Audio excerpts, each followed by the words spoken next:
핸드폰 좀 꺼내보시겠어요? 핸드폰 언제 바꾸셨어요?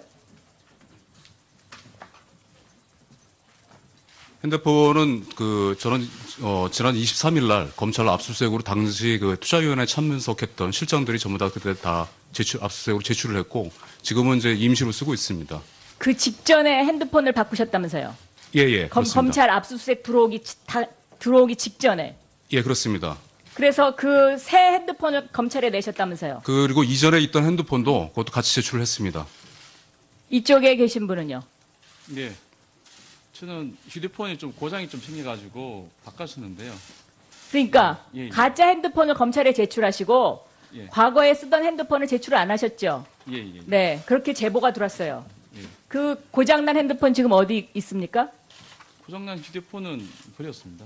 어디다 버리셨습니까? 집에 와서 네? 버렸는데, 집에 와서 버렸습니다. 집에 가서 버렸다고요? 집에 어디다 버리셨어요?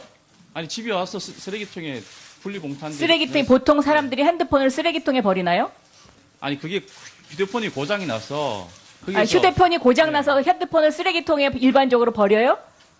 자, 지금 검찰의 압수수색이라는 게 얼마나 엉터리인지를 지금 입증하는 사람, 이 두 사람이에요.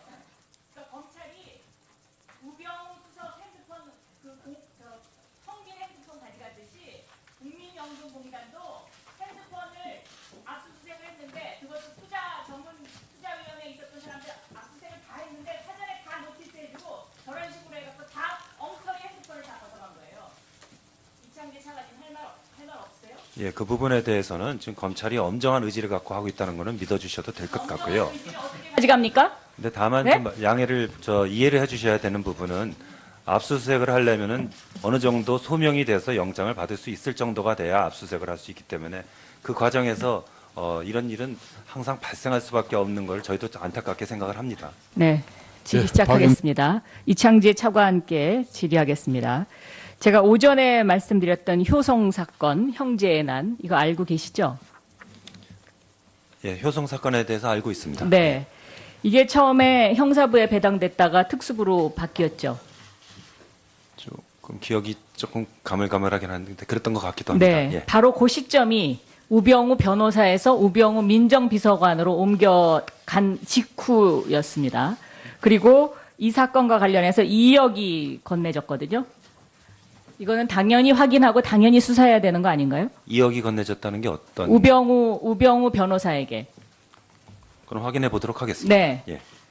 확인하고 알려주세요. 다음에 검찰총장의 특수활동비가 현금으로 인출돼서 청와대 민정비서관에게 건네졌다. 이게 우병우 민정비서관 시절에 있었던 이야기입니다. 이거 조사하시겠습니까? 그 부분은 제가 네. 오전에 잠깐 자리에 없을 때 위원님이 언급하셨다고 들었습니다. 그래서 확인해 봤더니 전혀 사실이 아니라고. 사실이 아니라 그러겠죠. 예, 전혀 그러니까 사실이 아니라고 조사를 보고 해보시라 이겁니다. 네? 근데 조사를 해보시고요. 이 부분은 보고해 저희 주세요. 특활비 관리 그러니까 메커니즘이 굉장히 보고해 주세요. 엄격하기 그러니까 때문에 엄격하고 어쩌고 간에 네, 그럴 수가 없습니다.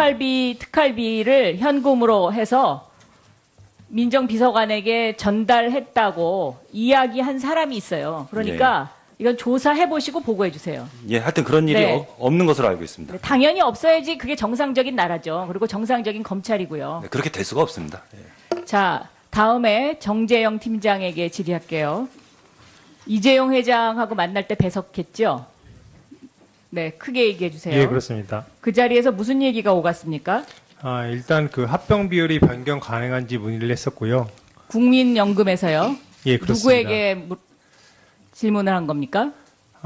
그게 꼭 당사자를 딱 4대 4의 미팅이었기 때문에 누구한테 지정을 하면서 질문을 하지 않았고 전반적으로 저희 요청 사항을 쭉 상대편 누가 회사한테 대답했습니까? 그러면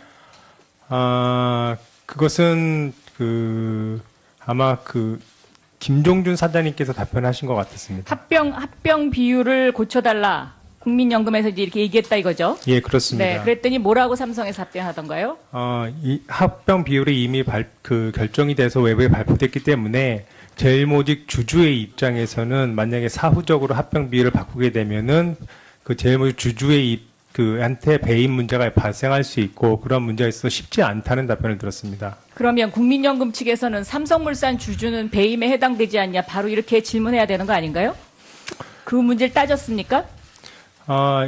일단은 저희는 합병 비율 변경에 대한 말씀을 드린 거고요. 그거에 그러니까 대해서 합병 비율 변경에 대한 이야기를 했다는 거는 국민연금 스스로가 이게 합병 비율에 문제가 있다고 문제의식이 있어서 갔다는 소리 아니에요. 그렇죠? 그 합병 비율 저희 내부 분석에 의하면요.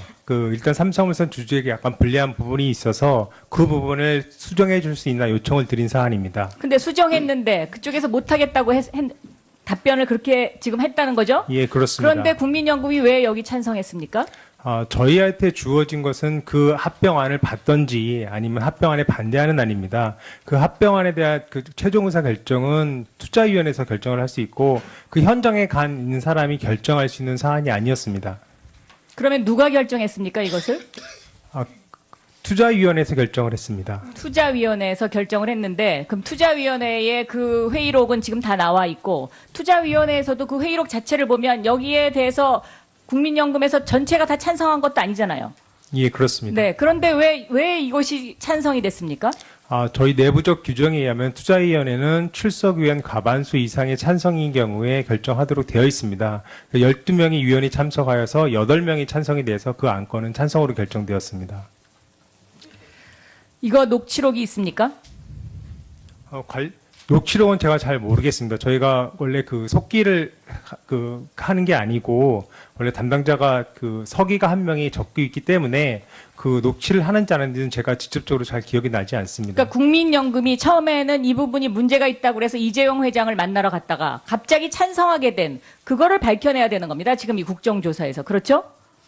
그리고 삼성 측에서 제일모직 주주한테는 배임이 되고 그럼 삼성물산 주주는 바보입니까? 이게 국민연금이라는 데가 전문 투자기관 아니에요. 그리고 엄격한 관리를 해야 되는 거고 국민들의 노후 자금을 관리하는 데잖아요. 근데 국민들의 노후 자금을 이런 식으로 엉터리로 그리고 특정 재벌 기업이 이렇게 도둑질해가도 되는 거예요? 위원들이 개별적으로 판단한 사안은 제가 잘 모르겠지만 위원들이 판단한 근저에 있는 저희 합병 시너지가 미래가치 증가분이 있어서 당장은 손해보더라도 장기적으로 삼성물산 주주에게 장기적으로라는 대답은 있을 수 없는 것이고요. 연금이라는 것은 그때그때 기계적으로 이것을 적용하지 않으면 국민들의 돈이 도둑질 당하는 것이기 때문에 그 답변 자체에 모순이 있는 거예요. 다른 나라 국민연금이 이렇게 합니까? 그거는 말이 안 됩니다.